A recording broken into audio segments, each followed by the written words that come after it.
भगवान और भगवान के भक्त ही स्वार्थ रहित सेवा करते हैं।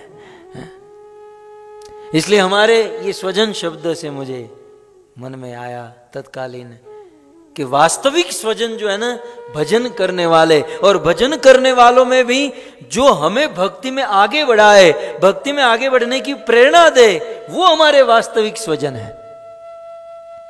जूनागढ़ तो हम चले गए, और अच्छे से समझना है तो मारवाड़ जाना होगा। जाना है मारवाड़? मारवाड़ की मीरा के मन में एक दिन ये प्रश्न हुआ कि क्योंकि मीरा को भजन भक्ति में बड़ी बाधा हो रही थी, बड़ी बड़ी बाधा हो रही थी मीराबाई को। तो उन दिनों गोस्वामी तुलसीदास जी बड़े प्रसिद्ध थे। मीराबाई ने गोस्वामी तुलसीदास जी को पत्र लिखा कि मुझे भजन करना है, मेरे तो गिरधर गोपाल दूसरो न कोई, लेकिन मेरे परिवार वाले, मेरे स्वजन, ये शब्द का इस्तेमाल किया मीरा ने अपने लेटर में तुलसीदास जी को लिखते समय। लेकिन मेरे स्वजन, मेरा परिवार मुझे भक्ति में बाधा हो रहा है, मुझे भक्ति में बाधा दे रहा है, तो हे तुलसीदास जी बताइए मुझे क्या करना चाहिए। तुलसीदास जी तो बड़े हैं विद्वान संत। मीराबाई के प्रश्न का जवाब तुलसीदास जी ने एक पद में लिख कर दिया, और वो पद कौन सा था? जाके प्रियन राम देहि। क्या कहते हैं? जाके प्रियन राम दे, तजिए तासु कोटि वेरी सम,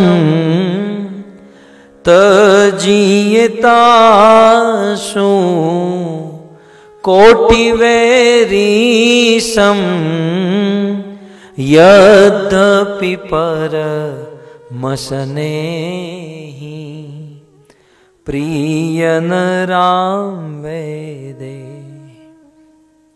गोस्वामी तुलसीदास जी उत्तर देते हैं कि हे मीरा, जाके प्रिय न राम वेदेही, जिसको राम और सीता प्रिय नहीं है, जो राधा और कृष्ण का भजन नहीं करते हैं, ऐसे स्वजन होने पर भी तजिए तासु कोटि वैरी सम, हमारे कितने भी निकट होने पर भी यदि राधा कृष्ण सीताराम का भजन नहीं करते हैं तो करोड़ों करोड़ों वैरी के समान उसे त्याग देना चाहिए,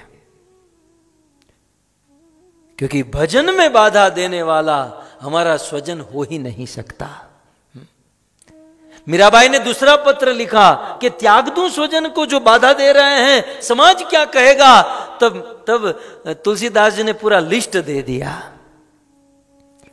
तुलसीदास जी जवाब में कहते हैं, तजियो पीता प्रहलाद विभीषण, बंधु भरत महतारी, बलि गुरु पूरा लिस्ट गोस्वामी जी दे देते हैं कि प्रहलाद ने अपने पिता को त्यागा। बाप स्वजन होता है ना, सबसे निकट होता है ना, लेकिन हिरण्याकश्यप प्रहलाद का पिता होने के बाद भी प्रहलाद को भजन से, भक्ति से, भगवान से दूर कर रहा था। प्रहलाद ने अपने पिता को त्यागा, विभीषण ने अपने भाई को त्यागा, शबरी ने अपने समाज को त्यागा, बलि महाराज ने अपने गुरु को त्याग दिया। गुरु है तो क्या है? ईश्वर की भक्ति में बाधा देता है तो गुरु भी गुरु नहीं है। भगवान ऋषभदेव ने कहा ना, जननी न सस्यात पिता न सस्यात, वह पिता पिता नहीं, वह मां मां नहीं है। तो तजियो पिता प्रहलाद विभीषण, बंधु भरत महतारी है। तो इस प्रकार, और आगे कहते हैं कि गोपियों ने तो अपने पति को ही त्याग दिया। तो क्या इतिहास उनको गाली देता है? नहीं। गोस्वामी जी दृष्टांत देते हैं, आंखों में काजल लगाई जाती हैं आंखों का तेज बढ़ाने के लिए, लेकिन जिस काजल से आंख ही फूट जाए वो काजल क्या काम की। ईश्वर ने स्वजनों का निर्माण इसलिए किया है ताकि हम ईश्वर के पास पुनः वापस जा सके, लेकिन जो स्वजन ईश्वर की प्राप्ति में बाधा दे रहे हैं वो स्वजन ही क्या काम के, वो स्वजन ही नहीं है। रामायण में तो बड़े कड़े शब्द में भगवान रामचंद्र के भाई भरत कहते हैं, जब भरत जी पूरे अयोध्या को लेकर चित्रकूट राम को वापस लाने जा रहे थे तो कुछ मेरे आपके जैसे थे, सब लोग जा रहे थे, कुछ लोग आए, हम अपने गुजराती में सारा थवा माटे आया और कहते हैं भाई भरत आप लोग जा रहे हैं बहुत अच्छा है, लेकिन हम नहीं आ पाएंगे। क्यों? क्योंकि दुकान कौन संभालेगा, बच्चों की एग्जाम चल रही है।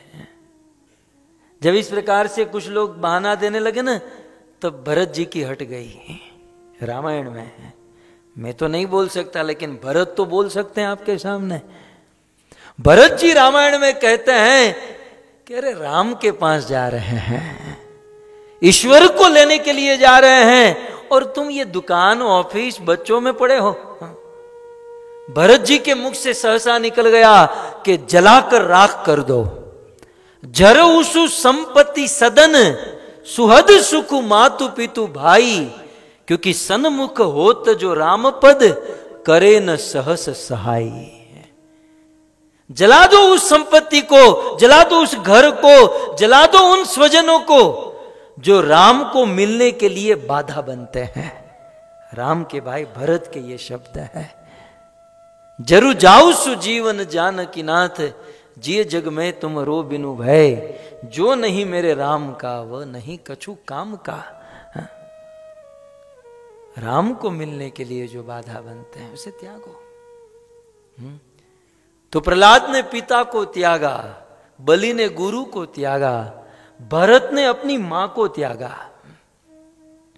कैकेयी को भरत ने त्याग दिया, विभीषण ने अपने भाई को त्यागा, शबरी ने समाज को त्यागा, गोपियों ने अपने पतियों को त्यागा। क्यों? क्योंकि ये सब भजन में बाधा दे रहे थे और प्राप्त कर लिया भगवान को।